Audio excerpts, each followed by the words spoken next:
இந்த முருங்கீரை வச்சு கண்ணுக்கு சத்தான சட்னி செய்ய போகிறோம். வாங்க எப்படின்னு பார்க்கலாம். முருங்கீரையை சுத்தம் பண்ணிக்கலாம்.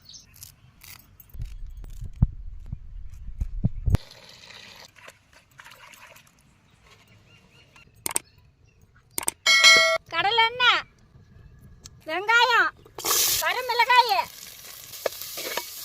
தக்காளி, கருவேப்பிலை, பூண்டு, நாட்டு கொத்தமல்லி,